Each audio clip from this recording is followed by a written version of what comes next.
Pemirsa, pengangguran masih menjadi masalah yang belum teratasi di Indonesia. Menyebabkan tingkat pengangguran terbuka melesat. Pengangguran di Indonesia ini per Februari 2025 meningkat dibandingkan dengan tahun. Halo semuanya, perkenalkan saya M. Bagus Cahyadinata dengan NIM 2555662 SV 25936.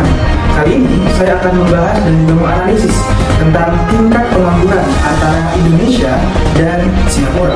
Indonesia kembali menorehkan juara, tapi kali ini juara satu negara dengan pengangguran tertinggi di Asia Tenggara. Dari 11 negara di Asia Tenggara, Indonesia menjadi negara dengan persentase pengangguran tertinggi. Menurut laporan Trading Economics, persentase jumlah pengangguran di Indonesia per Maret 2025 mencapai 4,76%. Hal itu berarti ada lebih dari 7 juta penduduk Indonesia yang masih belum mendapatkan pekerjaan. Selanjutnya, kita beralih ke negara Singapura. Hingga kuartal pertama tahun 2025, atau tepatnya sampai periode Maret 2025, berdasarkan data dari laporan Trading Economics, tingkat pengangguran di Singapura tercatat sebesar 2%. Angkanya menunjukkan bahwa terdapat sekitar 80.000 lebih penduduk Singapura yang tergolong dalam kategori pengangguran.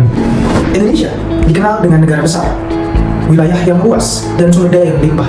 Namun, di balik semua potensi itu, ada sebuah masalah yang tak mungkin tersingkirkan. Sampai tahun 2025 ini, tingkat pengangguran Indonesia masih jauh lebih tinggi dibandingkan dengan negara Singapura. Sebuah negara yang kecil, yang bahkan luasnya tidak lebih besar dari wilayah Jabodetabek. Namun pertanyaannya, bagaimana mungkin negara yang kaya akan penduduk dan sumber daya justru kalah dalam menciptakan lapangan kerja? Dalam video ini, kita akan mencari tahu apa yang menjadi penyebab Indonesia selalu tertinggal dari negara tertinggal. Penyebab yang pertama adalah ketidakseimbangan antara pertumbuhan penduduk dan kemampuan ekonomi dalam menciptakan dan menyediakan lapangan kerja. Indonesia dengan jumlah penduduk lebih dari 270 juta jiwa menghadapi tantangan struktural dalam menekan tingkat pengangguran.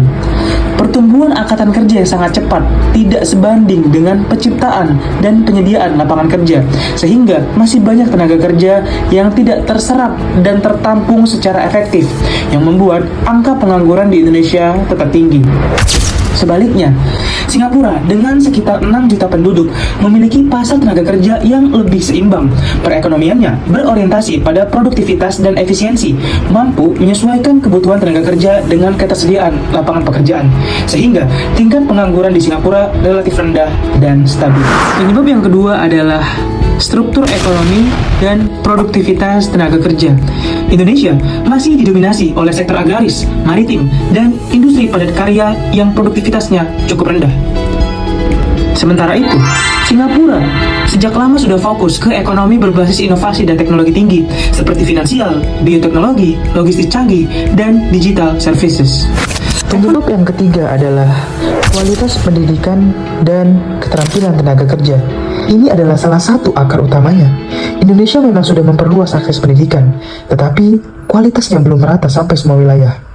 Banyak tenaga kerja lulusan SMA atau bahkan perguruan tinggi tidak memiliki keterampilan yang relevan dengan kebutuhan industri saat ini, alias skill mismatch. Hasilnya, banyak lulusan yang siap kerja di atas kertas, tetapi tidak sesuai dengan kondisi lapangan kerja yang tersedia. Sebaliknya, Singapura menjadikan pendidikan dan pelatihan sebagai investasi nasional. Mereka punya program Skills Future. Semua warga, dari muda sampai tua, mendapatkan subsidi pelatihan untuk terus mengupdate skill mereka. Jadi, kalau industri lama mulai turun dan muncul industri baru, mereka dapat langsung beradaptasi dengan cepat, tanpa takut kehilangan pekerjaan. Penyebab yang keempat adalah kebijakan pemerintah dan regulasi pasar tenaga kerja.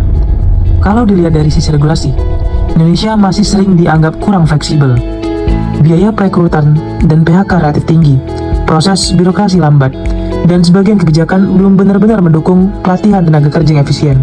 Oleh karena itu, banyak perusahaan yang akhirnya memilih sistem kontrak jangka pendek atau outsourcing supaya tidak terikat dan terbebani dengan adanya aturan tersebut. Sebaliknya, Singapura punya pendekatan yang jauh lebih adaptif. Mereka menerapkan sistem tripartite cooperation, di mana pemerintah, serikat pekerja, dan pengusaha duduk bersama untuk merumuskan kebijakan soal upah, pelatihan, dan kondisi kerja.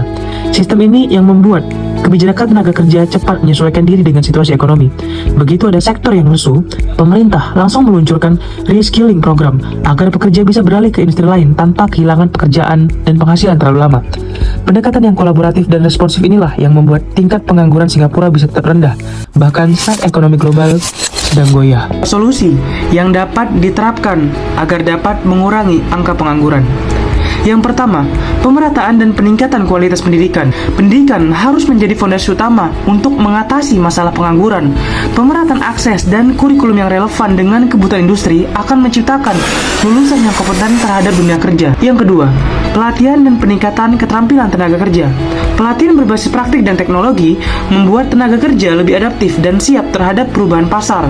Keterampilan yang sesuai dengan kebutuhan industri akan menekan angka pengangguran secara signifikan. Yang ketiga, kebijakan pemerintah yang pro terhadap tenaga kerja. Pemerintah perlu membangun sistem kerja yang lebih efisien, digital, dan berpihak pada pekerja. Perlindungan sosial yang kuat dan kebijakan yang responsif akan menciptakan pasar tenaga kerja yang stabil dan berdaya saing. Yang keempat, transformasi struktur ekonomi ke arah sektor teknologi dan inovasi. Indonesia perlu mempercepat pergeseran dan pergerakan dari ekonomi berbasis komoditas ke arah industri yang bernilai tambah tinggi, seperti manufaktur berteknologi, ekonomi digital, dan energi terbarukan. Langkah ini akan membuka lapangan kerja modern dan memperkuat posisi Indonesia dalam rantai nilai global. Yang kelima, kolaborasi antara pemerintah, dunia usaha, dan pendidikan. Kolaborasi lintas sektor sangat penting untuk dilakukan untuk menyatukan arah antara pendidikan, industri, dan kebijakan publik. Dengan kerjasama yang berkesinambungan, Indonesia dapat membangun ekosistem kerja yang selaras dengan kebutuhan zaman dan dapat mendorong kemajuan ekonomi yang inklusif.